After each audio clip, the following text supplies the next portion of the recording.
नमस्कार, बहुत स्वागत है आप सबका एक बार फिर से हमारे यूट्यूब चैनल के ऊपर। आज के कार्यक्रम में हम एक 27 वर्ष युवक की जन्म कुंडली का विश्लेषण करने जा रहे हैं, जिन्होंने अपने बर्थ डिटेल्स हमारे साथ शेयर किए हैं और ज्योतिष के माध्यम से अपने जीवन से जुड़े हुए प्रश्नों के उत्तर जानना चाहते हैं और साथ ही साथ चाहते हैं कि मैं इनकी कुंडली का पूर्ण विश्लेषण करूँ। आगे बढ़ने से पहले हर बार की तरह आप सबसे निवेदन है, यदि अभी तक आपने हमारे चैनल को सब्सक्राइब नहीं किया है तो आपसे सब्सक्राइब कर दें और बेल आइकन को दबाना ना भूलें। साथ ही साथ यदि आप सब इसी प्रकार अपनी कुंडली का विश्लेषण करवाना चाहते हैं या फिर मुझसे संपर्क करना चाहते हैं तो स्क्रीन के ऊपर दिए जा रहे व्हाट्सएप नंबर के ऊपर आप मुझसे संपर्क कर सकते हैं। सीधे आ जाते हैं इनके विश्लेषण के ऊपर। इनके बर्थ डिटेल्स को मैं आप सबों के समक्ष रख देता हूँ। 25 मार्च 1995 को इनका जन्म हुआ है। जन्म का जो समय है वो है रात के 9:05 और जन्म का जो स्थान है वो है नेपाल। इन्होंने अपने बारे में बताया है कि ये इंजीनियरिंग फील्ड से बिलोंग करते हैं। अब्रॉड जाके यानी विदेश जाके स्टडी करना चाहते हैं। फॉरेन सेटलमेंट पॉसिबल है या फिर नहीं। विवाह के बारे में जानना चाहते हैं कि विवाह एवं वैवाहिक जीवन मेरा कैसा रहेगा और हायर एजुकेशन यानी मास्टर्स की स्टडी के लिए क्या मैं नेक्स्ट ईयर अप्लाई कर दूं। तो इनके यही कुछ चंद प्रश्न हैं। तो इनके प्रश्नों को हम विस्तार पूर्वक आखिर में लेंगे, लेकिन सबसे पहले चलते हैं इनकी लगन कुंडली की तरफ, जो कि हमारे समक्ष है। 7 नंबर से ये पत्रिका प्रारंभ होती है, यानी कि तुला लग्न। और चंद्रमा देव देखें तो वो मकर राशि में जाके विद्यमान है। तुला लग्न एवं मकर राशि की यहाँ पर कुंडली बन जाती है।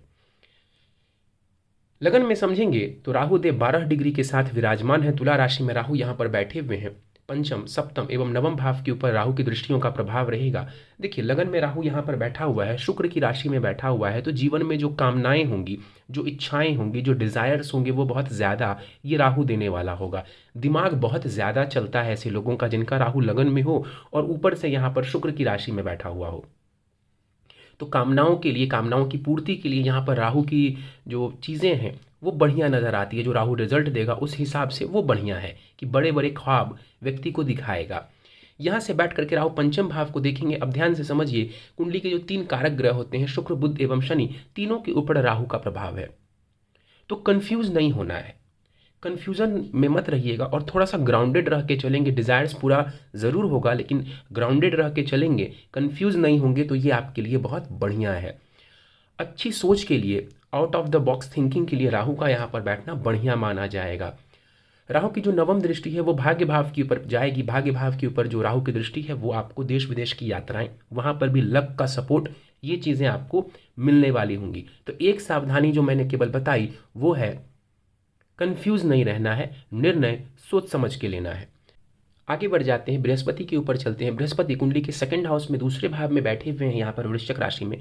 बृहस्पति ज्ञान के कारक हैं और वाणी भाव में, धन भाव में यहाँ पर बृहस्पति आके बैठे हुए। इस कुंडली में बृहस्पति तृतीयेश एवं षष्ठेश के धन भाव में जाके बैठे हुए हैं। तो इनिशियल स्ट्रगल के साथ ही सही, लेकिन यहाँ पर बृहस्पति आपको पैसा देने वाला होगा। इस कुंडली में बृहस्पति कोई बहुत अच्छे ग्रह नहीं बनते हैं, तो हम इनसे बहुत ज़्यादा एक्सपेक्टेशन नहीं रखेंगे, बट स्टिल पैसे के मामले में यहाँ पर बृहस्पति कोई नुकसान आपको नहीं देने वाला है। मेहनत करेंगे, एफर्ट्स करेंगे तो पैसा यहाँ पर बृहस्पति आपको दे देंगे। इसके अलावा वाणी के लिए गुरु का यहाँ पर बैठना, परिवार वालों के साथ संबंधों के लिए यहाँ पर गुरु का बैठना, इसको मैं अच्छा कंसिडर करूँगा। यहाँ से बैठ करके बृहस्पति छठे भाव को देखेंगे, अपनी खुद की राशि को देखेंगे, कंपटीशन में सफलता देने वाले होंगे। गुरु की दृष्टि कुंडली के अष्टम भाव के ऊपर पड़ेगी, ये आयु के लिए बढ़िया है। भले ही गुरु कारक नहीं है, लेकिन आयु की क्षति बृहस्पति यहाँ पर नहीं देंगे। वहीं दसम भाव के ऊपर जो बृहस्पति का प्रभाव है, मंगल के ऊपर दृष्टि है बृहस्पति की, तो करियर में थोड़ा टाइम लग सकता है आगे बढ़ने में। जहाँ पर आपको लगता है कि ये काम मेरा थोड़ा जल्दी होना चाहिए, गुरु भी कई बार विलंब की स्थिति देते हैं, तो बृहस्पति की वजह से करियर में थोड़ा डिले देखने को आपको मिल सकता है। चंद्रमा की तरफ चलते हैं। चंद्रमा 4 डिग्री के साथ कुंडली के चौथे भाव में मौजूद है। इस पत्रिका में चंद्रमा को समझें, लग्नेश का मित्र नहीं है चंद्रमा, लेकिन वो करियर का स्वामी है, तो एक बहुत ही इंपॉर्टेंट ग्रह है आपके लिए। और जा करके कुंडली के चौथे भाव में यहाँ पर चंद्रदेव बैठे हुए हैं। सबसे अच्छी चीज़ ये है कि चंद्रमा का जो प्रभाव है वो कुंडली के 10th हाउस के ऊपर है, यानी चंद्रमा अपने भाव को, अपने घर को देख रहा है, तो ये करियर में आपको सहायता पहुंचाने वाले होंगे। चंद्र मंगल आमने सामने बैठे हुए हैं, परस्पर एक दूसरे को देख रहे हैं, लक्ष्मी योग का निर्माण होता है, तो करियर के माध्यम से पैसा कमाने के लिए बढ़िया है। चंद्रमा का अपने भाव को देखना करियर के लिए बढ़िया है। तो इन चीज़ों के लिए बढ़िया है। हाँ, अभी ज़रूर ये कह सकते हैं कि चंद्रमा मकर राशि में है और शनि की 7.5 चल रही है, तो थोड़ा टेंशन वगैरह आपको रह सकता है, लेकिन अपार्ट फ्रॉम इट अगर मैं देखूं तो करियर के लिए चंद्रमा की स्थिति बढ़िया है।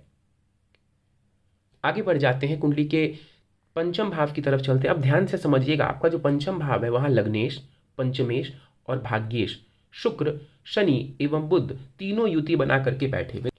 कुंडली का यदि कारक ग्रह कहा जाए तो वो यही तीनों ग्रह बनेंगे। त्रिकोण के स्वामी हैं ये, और एक त्रिकोण में आके बैठे हुए, ये बहुत बड़ा राजयोग है आपके लिए, ये बहुत बढ़िया है, और इसका कैसे फायदा लेना है ये भी मैं आपको आगे गाइड करने वाला हूं। तो पंचम भाव नो डाउट जो शिक्षा संतान का भाव होता है, वहां परिस्थिति बहुत बढ़िया नजर आ रही है इन तीनों ग्रह के बैठे होने की वजह से। नो डाउट यहाँ पे राहु और मंगल दोनों की जो दृष्टि आ रही है, ये उन चीज़ों में परेशानी उत्पन्न कर सकती है टाइम टू टाइम, लेकिन फिर भी मैं मान के चलता हूँ कि यदि आप कंफ्यूज ना रहें, सही दिशा में आप आगे बढ़ते रहें, तो शिक्षा के क्षेत्र में बहुत अच्छी अचीवमेंट आप हासिल करेंगे, बहुत अच्छी अचीवमेंट हासिल करेंगे आप। शुक्र को देखते हैं। शुक्र कुंडली में लग्नेश एवं अष्टमेश होकर कुंडली के पंचम भाव में जाके बैठा हुआ है, आपकी बुद्धि के लिए ठीक है, बुद्धि खूब चलेगी। वो राहु भी दर्शा रहे हैं और शुक्र यहाँ पर बैठे हुए हैं, ये बुद्धि के लिए बहुत बढ़िया है कि शार्प माइंड हो व्यक्ति का।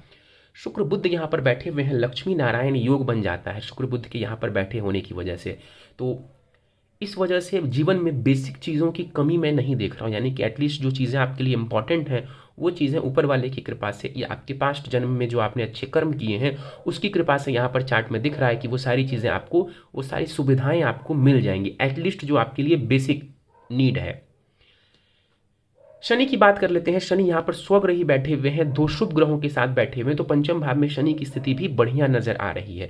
बुध भी यहाँ पर बैठ करके आपकी बुद्धि को शार्प करने वाले होंगे, पंचमेश शनि पंचम में बैठा हुआ है, तो जबरदस्त यहाँ पर स्थिति है। एजुकेशन से ही आगे बढ़िए, एजुकेशन से जीवन में आप बहुत सारी जो सफलताएं हैं वो आप हासिल कर सकते हैं। तो एजुकेशन से बिल्कुल डेविएट नहीं होना है, कंफ्यूज नहीं होना है, जो आपने सोचा हुआ है हमेशा से उस एक लाइन को पकड़ के आगे चलिए, क्योंकि राहु कई बार भ्रम की स्थिति उत्पन्न करेगा, तो भ्रम में मत फंसिएगा। जहां भ्रम में फंसे वहां पर आप होगा क्या कि आप अपने दिशा से भटक जाएंगे, तो वो राहु मंगल यहाँ पर दे सकते हैं। तो भटकना नहीं, अचानक से कोई परिवर्तन कर दिया, जो 5 साल से सोच रहे थे और अचानक से आकर के परिवर्तन कर दिया, ऐसा करने से पहले सोच लीजिएगा, कुछ लोगों से विचार कर लीजिएगा, तभी आपके लिए चीज़ें बेटर रहेंगी। तो यहाँ पर ये बैठे हुए हैं, शिक्षा विदेश जाकर के आप करना चाहते हैं कर सकते हैं, भाग्य जो है वो सहयोग करेगा, खास करके एजुकेशन के मामले में। आगे बढ़ जाते हैं, कुंडली के छठे भाव के ऊपर चलते हैं। सूर्य यहाँ पर बैठे हुए हैं कुंडली के 6th हाउस में, लाभेश जाकर के कुंडली के छठे भाव में बैठा है, विदेश को देख रहा है, तो विदेश जाके पैसा कमाने के लिए ये स्थिति बढ़िया है। अगर आप विदेश नहीं जाते तो यहाँ पर डेफिनेटली प्रॉब्लम आती, तो फिर मैं आपको ज़रूर बोलता कि इंजीनियरिंग फील्ड में अगर आप अपने देश में रह के काम करेंगे तो थोड़ी परेशानी आपको इनकम वगैरह में देखने को मिल सकती है, लेकिन यदि आप विदेश चले जाते हैं तो यहाँ पर भी आपको सूर्य हेल्प करने वाले होंगे। सूर्य यहाँ पर छठे भाव में बैठे हुए हैं, ये बढ़िया माना जाएगा एफर्ट्स के लिए, कॉम्पिटिशन में सफलता के लिए, प्रोग्रेस के लिए यहाँ पर इसको अच्छा माना जाएगा। सूर्य का छठे भाव में बृहस्पति की राशि में बैठना ये एक काफ़ी प्लस पॉइंट है। कंपटीशन में जाइए, उसमें सफलता हासिल करिए, आपको फायदा रहेगा जीवन में, वहीं से आपकी तरक्की होगी। केतु की बात कर लेते हैं। केतु कुंडली के 7th हाउस में सप्तम भाव में बैठे हुए। सप्तम भाव यानी कि विवाह का भाव, पार्टनरशिप का भाव। यहाँ पर केतु देव बैठे हुए हैं मंगल की राशि में एवं शनि की दृष्टि से यहाँ पर वो दृष्ट हैं। मंगल की स्थिति देखें तो वो वक्री होकर कुंडली के 10th भाव में जाकर के बैठे हुए। देखिए, विवाह करेंगे तो थोड़ा सोच समझ के कुंडली मिलान करके विवाह करें। लव मैरिज की स्थिति यहाँ पर मुझे ज़्यादा दिखती है, और मैं आपको सलाह भी यही दूंगा कि लव मैरिज करेंगे तो ही आपके लिए स्थिति ज़्यादा बेहतर रहेगी। विवाह थोड़े से विलंब से कर सकते हैं तो थोड़े से विलंब से करें, अराउंड 30 के आसपास आपको करना चाहिए विवाह। कुंडली मिलान ज़रूर कर लेंगे। आगे हम और इसके ऊपर चर्चा करेंगे, जब हम आपके प्रश्नों को लेंगे तब विवाह को एक बार फिर से समझने की कोशिश करेंगे। मंगल की बात के ऊपर चलते हैं। मंगल कुंडली के 10th हाउस में बैठा हुआ। इस कुंडली में मंगल को समझें तो धनेश एवं सप्तमेश होकर के 10th भाव में मंगल देव बैठे हुए हैं। नीच के जरूर हैं, लेकिन मैं आपको आपकी जानकारी के लिए बता दूं कि कई तरीके से यहाँ पर मंगल देव का नीच भंग हो रहा है, तो मंगल के नीच होने के कारण आपको टेंशन लेने की आवश्यकता नहीं है। इस कुंडली में मंगल कारक नहीं है, लेकिन पैसे के लिए मैं इसमें कोई दिक्कत नहीं देख रहा हूँ। मंगल यहाँ पर आपको पैसा दे देगा। परेशानी कहाँ है? देखिए, मंगल लगन और लग्नेश पंचम भाव के ऊपर मंगल की दृष्टि का प्रभाव है। इसीलिए मैंने बोला था कि निर्णय लेने में परेशानी हो सकती है या गलत निर्णय ले सकते हैं। तो निर्णय बस सही रखिएगा, चीज़ें सब कुछ सही रहेंगी। निर्णय सही रखिएगा, बाकी सारी चीज़ें बढ़िया दिखती है। तो यहाँ पर मंगल को लेकर के ज़्यादा टेंशन लेने की आवश्यकता नहीं है। पत्नी वगैरह का स्वभाव भी बढ़िया नजर आ रहा है कुंडली में। और करियर भाव में मंगल बैठा हुआ है, एफर्ट्स लगाने की ज़रूरत पड़ेगी, जो कि मैं मान के चलता हूँ आज के समय में एफर्ट्स कहाँ नहीं है, हर फील्ड में हर जगह ही एफर्ट है। चलिए दशाओं के ऊपर हम चलते हैं, दशाओं को थोड़ा समझ लेते हैं। राहु की महादशा आपको चल रही है, जो कि 10 नवंबर 2032 तक आपको रहने वाली है। तो राहु की दशा में लाइफ में कुछ बड़ा करना है, कुछ बड़ा अचीव करना है, डिज़ायर्स काफ़ी सारे होंगे, जैसे विदेश जाने की इच्छा, अब्रॉड स्टडी, फॉरेन सेटलमेंट। ये राहु, ये जो सोच आपकी आ रही है ना, इसमें राहु का बहुत मेजर हाथ है। तो ऐसा नहीं कि सारी जो सोच है राहु खराब दे रहा है, नहीं। मैंने बोला कि बहुत वाइजली आप पिक करिए अपने निर्णय को। हमारे दिमाग में तो हजारों थॉट्स आते हैं, राहु की दशा में तो वो 10,000 हो जाते हैं, मतलब 10 गुना बढ़ जाते हैं। तो उसमें से जो आपको डिसीजन लेना है, जो थॉट पिक करना है, वो आप सोच समझ के कीजिए, वहां पे गलती नहीं होनी चाहिए। चलिए, तो राहु में शनि की फिलहाल अंतर्दशा आपको चल रही है, जो कि बस अब खत्म ही होने वाली है 23 अक्टूबर 2022 को। राहु में बुध की आपको उसके बाद अंतर्दशा प्राप्त होगी, जो कि 11 मई 2025 तक रहने वाली है। विदेश जाना चाहते हैं, बहुत ही बढ़िया टाइम है। राहु में बुध की दशा में विदेश वगैरह जाने के लिए, उच्च शिक्षा ग्रहण करना चाहते हैं, उसके लिए भी टाइम बढ़िया है। प्रश्न ले लेते हैं। आपने अब्रॉड स्टडी के बारे में पूछा, मैंने बोला ही आपको कि अब्रॉड स्टडी के योग बढ़िया है, विदेश में जाइए, वहाँ जाके पढ़ाई करिए, स्थिति बढ़िया है। एजुकेशन से जुड़े रहिए, बहुत फ़ायदा है, बहुत ज़्यादा फ़ायदा है। एजुकेशन को कभी नहीं छोड़ना है, उसी फील्ड से आपकी तरक्की होगी लाइफ में। फॉरेन सेटलमेंट के बारे में आप जानना चाहते हैं, बिल्कुल अच्छी संभावना है, और सिर्फ संभावना ही अच्छी नहीं है, फॉरेन सेटलमेंट होने से आपको फ़ायदा भी है। विदेश जाने से मैं देख रहा हूँ कि चार्ट में आपको फ़ायदा भी है। तो अपनी तरफ से आप एफर्ट्स लगाएं, संभव हो फॉरेन जाने का बिल्कुल ट्राई करिए। आप वहाँ पे ज़्यादा ग्रोथ कर सकते हैं, अच्छी ग्रोथ आपकी वहाँ पर दिखती है। लक भी अच्छा खासा आपको सपोर्ट करता हुआ वहाँ पर मुझे नज़र आ रहा है। विवाह के ऊपर चलते हैं। इन्होंने मैरिज के बारे में पूछा। देखिए, पत्नी समझदार होगी, जैसा मैंने कहा अभी, पत्नी समझदार होगी। कोशिश करें प्रेम विवाह करने की, अपनी मर्जी से विवाह करने की, क्योंकि कुंडली में ऐसी स्थिति है जो कि दिखाता है कि थोड़ा ट्रेडिशंस से दूर जाके विवाह करने की संभावना है। अगर आप वो नहीं करते हैं तो फिर और भी तरीके की परेशानी आती है। देखिए, हम लोगों को दोनों तरह की सलाह देते हैं। कई बार लोगों को कहते हैं कि आप अरेंज मैरिज के लिए जाइए, वो आपके लिए सही रहेगा।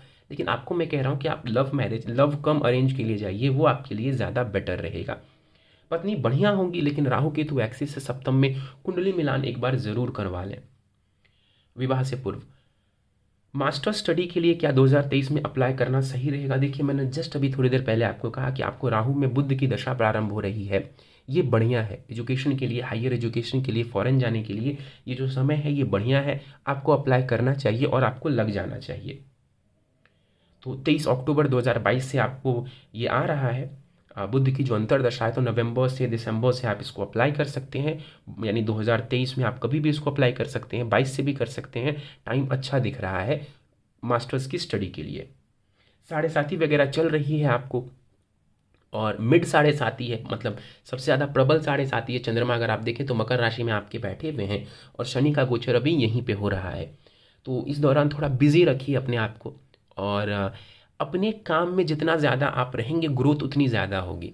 फिर से समझिए, जितना ज़्यादा अपने काम के प्रति आप जिम्मेदारी उठाएंगे, जितना ज़्यादा अपने काम के प्रति आप पंचुअल रहेंगे, जितना ज़्यादा खुद को बिजी रखेंगे अपने काम के प्रति, तो आपकी कुंडली बता रही है उतनी ज़्यादा आपको सफलता इस दौरान भी मिलेगी। चलिए, नवांश वगैरह भी मैंने देखा है वहाँ पर। जो मैं बार बार कहता हूँ कि नवांश कुंडली में हमें एक तो विवाह के बारे में बताता है, और दूसरा ग्रहों के बलाबल के बारे में हमको समझाता है। तो वहाँ पर ग्रहों की स्थिति बढ़िया है। विवाह के बारे में बात करें तो जो मैंने कहा था, कुंडली मिलान करके विवाह करें, और दूसरा पत्नी समझदार होगी, पढ़ी लिखी हो, इसकी संभावना भी दिखती है। तो वो चीज़ नवांशा कुंडली भी बता रही है आपके लिए। ग्रहों की स्थिति भी नवांश चार्ट में बढ़िया दिखती है, कोई परेशानी नहीं है। चलिए, कुछ उपाय, मैं सरल से उपाय आपको दे देता हूँ। कुंडली बढ़िया है आपकी, तो बहुत ज़्यादा उपाय वगैरह करने की आवश्यकता नहीं है। हाँ, एक बात ज़रूर बोलूँगा कि थोड़ा सा ना चोट चपेट का ध्यान रखिएगा। मंगल के कारण मैं ऐसा आपको कह रहा हूँ। तो गाड़ी वगैरह अगर चलाते हैं तो थोड़े ध्यान से चलाइएगा, उसका ध्यान रखिएगा। उपाय क्या है, देवी की आराधना करें, और दुर्गा जी की कर सकते हैं, उसमें आपको लाभ मिलता हुआ मुझे नज़र आ रहा है। दुर्गा जी की कर सकते हैं या फिर माँ काली की भी कर सकते हैं आप, किसी भी रूप में, किसी भी तरीके से, किसी भी मंत्र से आप करेंगे देवी आराधना, फ़ायदा रहेगा। हनुमान चालीसा डेली पढ़ना है, बहुत ज़रूरी है आपके लिए, और उससे बहुत फ़ायदा भी मुझे नज़र आ रहा है। और फिलहाल साढ़े साथी वगैरह भी है, तो बस ये 2 उपाय आप करिए, कुंडली बढ़िया है, आप आगे बढ़िए लाइफ में। जो सुझाव मैंने बीच बीच में दिए हैं कुंडली में, उसको फॉलो करने की जहाँ तक पॉसिबिलिटी हो फॉलो करने की कोशिश कीजिए। स्टडी से जुड़े रहिए, कंपटीशन वगैरह में जाना है खुल के जाइए, विदेश जाना चाहते हैं बिल्कुल प्रयासरत रहिए। चलिए दोस्तों, ये था इस 27 वर्ष युवक की जन्म कुंडली का विश्लेषण। उम्मीद है आपको हमारा यह विश्लेषण का कार्यक्रम पसंद आया होगा। कार्यक्रम पसंद आया तो आप इसे लाइक करें, शेयर करें। अभी तक आपने हमारे चैनल को सब्सक्राइब नहीं किया है तो आप इसे सब्सक्राइब कर दें और बेल आइकन को दबाना ना भूलें। साथ ही साथ यदि आप सभी इसी प्रकार अपनी कुंडली का विश्लेषण करवाना चाहते हैं या फिर मुझसे संपर्क करना चाहते हैं तो स्क्रीन के ऊपर दिए जा रहे व्हाट्सएप नंबर के ऊपर आप मुझसे संपर्क कर सकते हैं। इस वीडियो में फ़िलहाल इतना ही। आप सभी का बहुत बहुत धन्यवाद।